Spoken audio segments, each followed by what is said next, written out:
as I was growing up in the Middle East, when we were growing up learning about Islam, nobody ever talked about Islamism or distinguished radical Islam from Islam.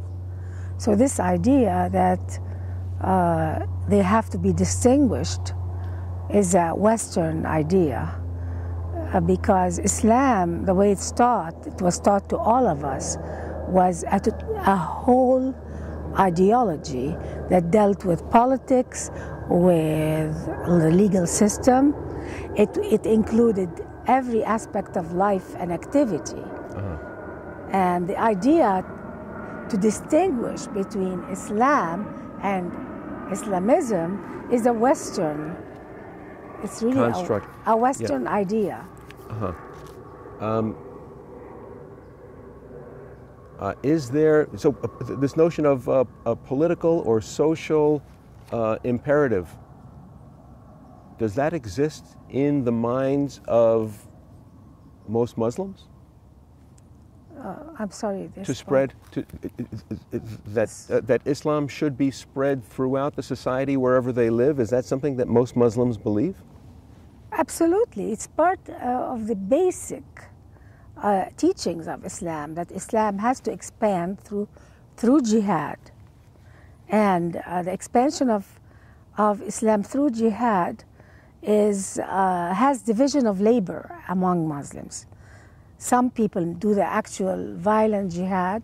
Some people try to convince other people to become Muslims. Some people do the propaganda. Some people do the preaching. Politicians will do the jihad in their own way by actually waging war against non-Muslim countries, or just testing non-Muslim countries, testing how far they can go.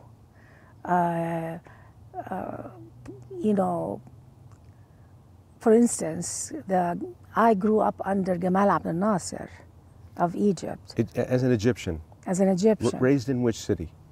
Cairo, but as a child, for a while I was in Gaza.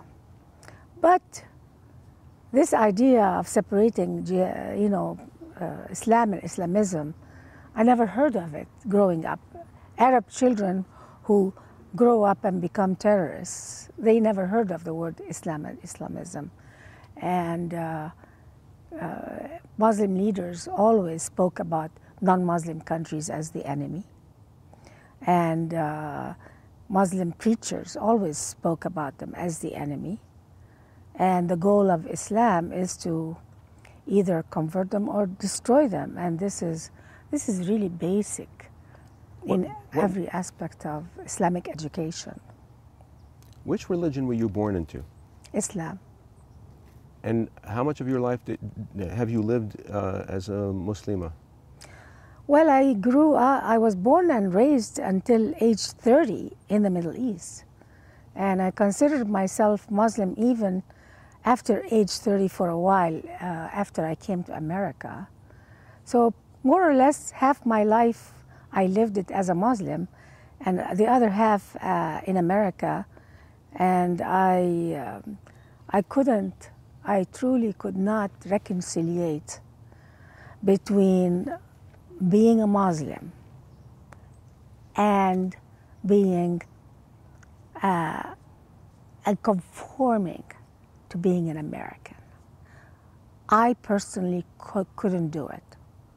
A lot of Muslims say we can be Muslims and Americans at the same time. But I just could not. I could not do it myself, and that's why I rejected Islam. Because in the nature of Islamic teachings, in the nature of the books, it's very prominent, the idea of us against them. How do Muslims think about non-Muslims in the countries in which they live, both in Muslim-dominant countries like Egypt, but also in the West? How do Muslims feel towards non-Muslims? Well, according to, if they read the Quran and they go by the Quran, which many Muslims do and many Muslims don't, but if they read the Quran, it's very obvious there's a statement in the Quran or a verse that tells Muslims, do not befriend Jews and Christians. But, you know, so there is a little funny feeling when I used to be a Muslim, when I was sitting or communicating with non-Muslims. And I'm sure that many Muslims have that feeling. Conflicted? Yeah. It's, when I used to be Muslim, the idea of me, a Muslim, and they are not Muslims, was very strong. Islam made you very conscious of that. It made you conscious of not accepting them fully as friends. And I felt this way. And most Muslims feel this way. All Muslims are encouraged to feel this way. Not as friends, but how about as neighbors? Yeah, I mean, as long as you're, it depends on the culture you're living in. Muslims, if you're in a majority Muslim country and you have neighbors who are non-Muslims, if you're living in Iran or in Saudi Arabia, you're okay to be just decent if that's the policy of the government. The minute the policy of the government becomes hostile, you could start feeling hostile as well. Mm-hmm. How about Muslims in the West? Muslims in the West are still the minority. Mm-hmm. So even though they are a minority, they still have reservation from assimilating. They don't want to assimilate. Not to assimilate, but do they feel that is the word kufar? Yeah, absolutely. That the kufar is lesser? Yeah, absolutely. Is dirty? Yes. And I'll tell you, I believe that books matter. The books of any religion matter. If a Muslim says, I feel perfectly fine with non-Muslims and they are equal to Muslim friends, then that person is probably not reading their books. So I believe that being a Muslim means something. It means, being a Muslim means I respect these books. Being a Muslim means I go by what the holy books of Islam tell me. If you reject the ideas of your holy books, then you are not a Muslim. So being a Muslim and following the books is what means to be a Muslim. So I presume people who do not follow the Quran and its teachings, Sharia and its teaching, I would like to say that in my book, these are not Muslims. They are just Muslim by name. So in the West, people that the West call moderate Muslims are really not Muslims in the sense of what Islam means.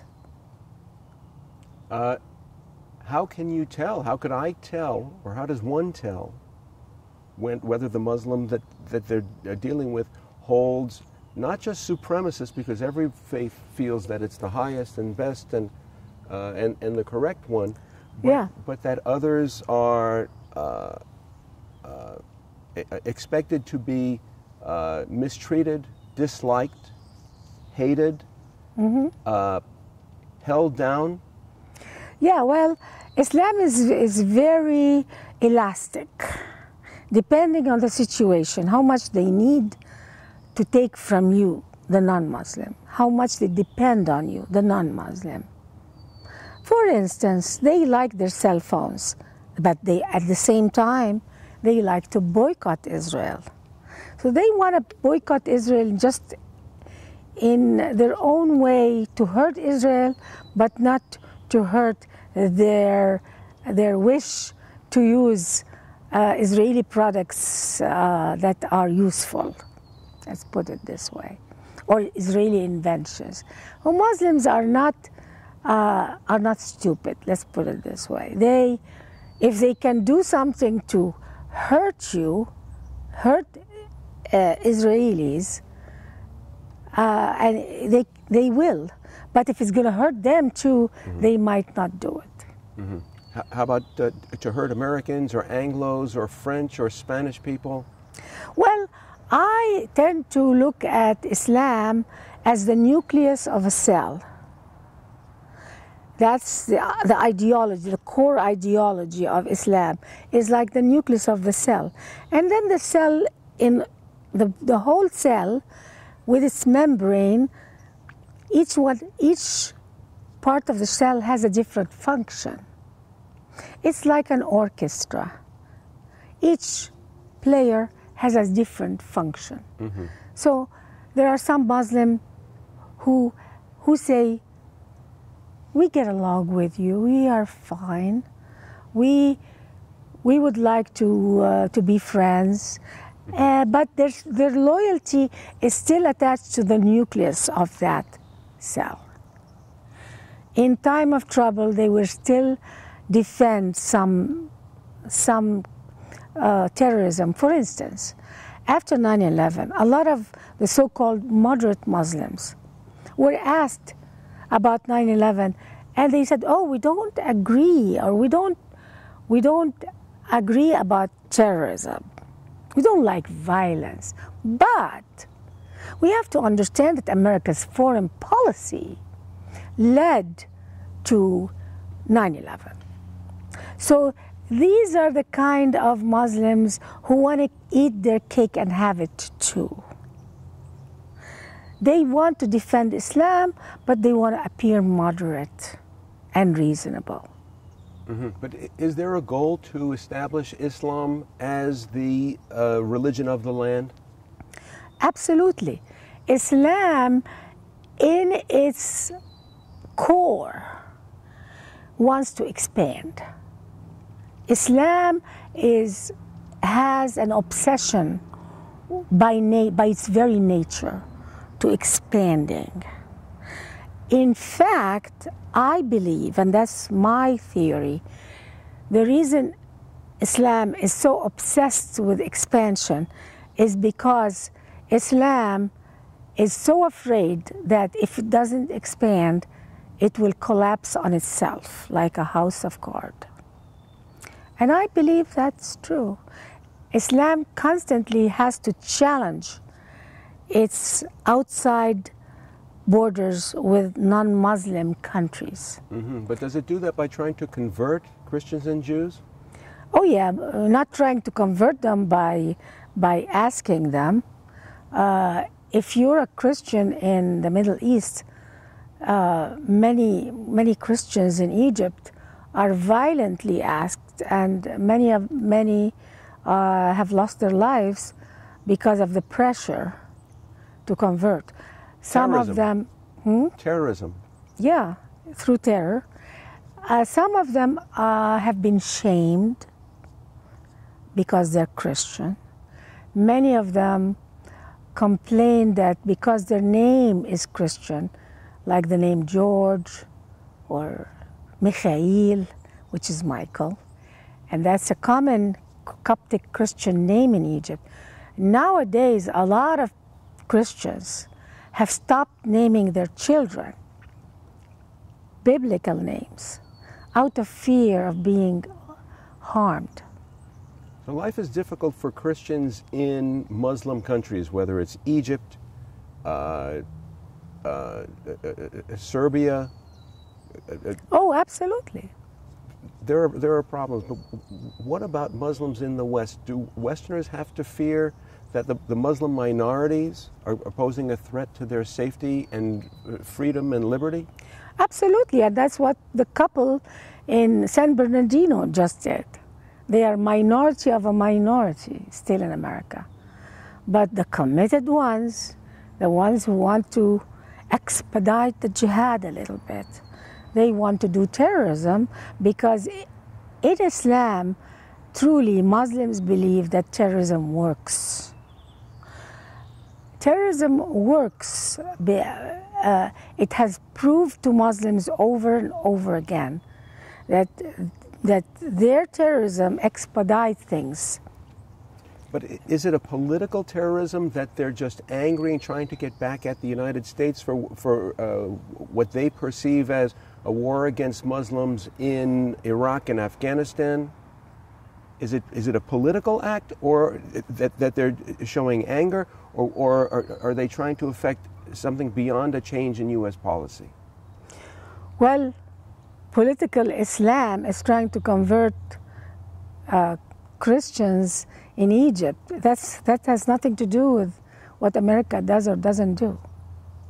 So the idea that America's foreign policy is causing terrorism is completely false. Islam has to do jihad, has to expand, like I said. That's the goal of Islam. That's the urgency of Islam, is to expand. And the concept of jihad and expansion, the Islamic way, is really against international law. So what happens is Islam has to figure out a way to do jihad, but in order to do jihad without being accused of having committed an international violation against other nations, and you have to dress your jihad with a cause. And what's the cause? Oh, your foreign policy is interfering in our Islamic countries. So they say, all these dictators in the Muslim world, your foreign policy is keeping them in power. Like Sadat, like Mubarak, and so on and so forth. And then if America goes to remove their dictators, like Saddam Hussein, then Muslims say, oh, you are interfering in our internal affairs. You're taking away our dictators. So America is damned if it does and damned if it doesn't. And that really exposes the myth that America's foreign policy is causing terrorism. It's not causing terrorism. They have to find an excuse to fight you. They have to find an excuse to strike terror in the hearts of the unbelievers. That's a quote from the Quran, by the way. So, under international law, you cannot just go and strike terror in the hearts of Americans. So, moderate Muslims, they defend the actions of radical Muslims by saying, oh, it's because of your foreign policy. So, really moderate Muslims are enabling, in my opinion. They're enablers of radical Islam. They have been doing that for many centuries. Do moderate Muslims hold a potential risk for the society, even if they don't appear militant today? Absolutely. Because, like I said, to call yourself Muslim, in my opinion, in any logical opinion, to call yourself Muslim means that you believe in the books of Islam. What does the books of Islam say? It's very obvious. It says you have to live under Sharia, you have to hate the Jews, and you have to convert them, or else they have to die, or accept an inferior status of being a dhimmi. So, of being a dhimmi? Yeah. A dhimmi means an inferior status where you have to live under Islamic law, even though you're not a Muslim. And you have to humble yourself and feel inferior to Muslims. Mm-hmm. Like the U.S. South before desegregation. I'm not sure. No, I don't like to compare. I don't like to compare. This is very different. Very different. This is nothing in the Judeo-Christian books command Christians or Jews to treat non-Jews and non-Christians as inferior and humiliate them and terrorize them. Okay. This is In different. Islam, in the books, it commands Muslims to treat non-Muslims as inferior, humiliate them, terrorize them, convert them, and if they don't convert, they have a choice between two things: either to be killed or to live as dhimmis.